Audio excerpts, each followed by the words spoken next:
Viti ri shkollor ka nisur ndryshe për nxënësit e shkollës speciale në qytetin e Korçës. Këtë vit, fëmijët me aftësi të kufizuara do ta kenë më të lehtë rrugën drejt arsimimit, fal një automjeti të ri që do të shërbejë për transportin e tyre nga shtëpia në shkollë dhe anasjelltas. Automjeti është dhuruar nga Fondacioni Mensen Kinderen, një donacion që vjen në ndihmë të dhjetëra familjeve, të cilat deri më tani përballeshin me vështirësi të mëdha për të siguruar transportin e fëmijëve të tyre drejt shkollës. Ky mjet do të ulë ndjeshëm barën ekonomike dhe sociale të prindërve, veçanërisht për familjet që për shkak të problematikave shëndetësore të fëmijëve e kanë pasur të pamundur t'i shoqërojnë ata çdo ditë në shkollë. Drejtoresha e Drejtorisë Rajonale të Arsimit Parauniversitar, Vinjola Rota, u shpreh se ky donacion është një ndihmë konkrete për familjet që përballen me vështirësi të shumta, duke theksuar se tashmë fëmijët do ta kenë më të lehtë aksesin në arsim dhe pjesëmarrjen e rregullt në procesin mësimor.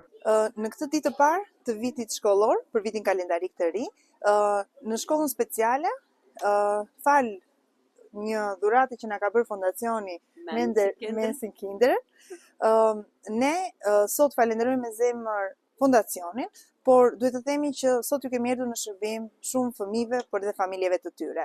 Kemi disa familje të cilat nuk kanë mundësi për shkak të problemeve motorike që kanë fëmijët e tyre dhe nuk vinë në ambientet e shkollës. Sot ne kemi realizuar lëvizja e fëmijëve do bëhet sipas një kalendari dhe nuk do vinë vetëm fëmijët që kanë probleme në lëvizjet motorike, por të gjithë nxënësit e kësaj shkolle ne do t'i sjellim nëpërmjet mjetit të transportit.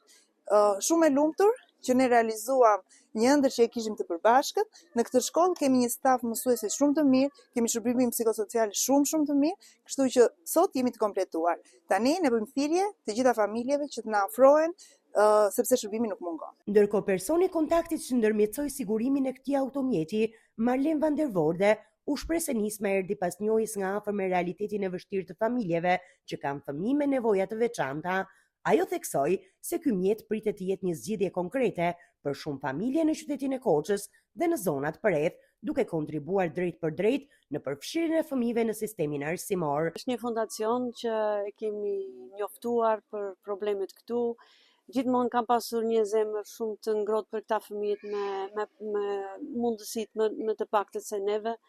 Edhe kur e kam kërkuar atë fondacionin, në fillim nuk ishin dakord, po kur erdhin këtu edhe panë sa mirë është shkolla, sa plotësuar është, sa mundësi mund të japin njerëzit që nuk dalin dot nga shtëpia, ata duke biseduar në Hollanda, sa po do ta bëjmë. Edhe kështu, unë jam vetëm një mjet midis edhe kemi sjell këtu edhe shpresojmë vërtet që shumë fëmijë që janë bllokuar në shtëpi mund të vinë këtu, mund të mësojnë, mund të edukojnë, mund të fillojnë një jetë tjetër. Në shkollën speciale të qytetit të Korçës mësojnë aktualisht rreth 30 nxënës nga qyteti dhe zonat përreth, të cilët kanë nevoja specifike në marrjen e edukimit.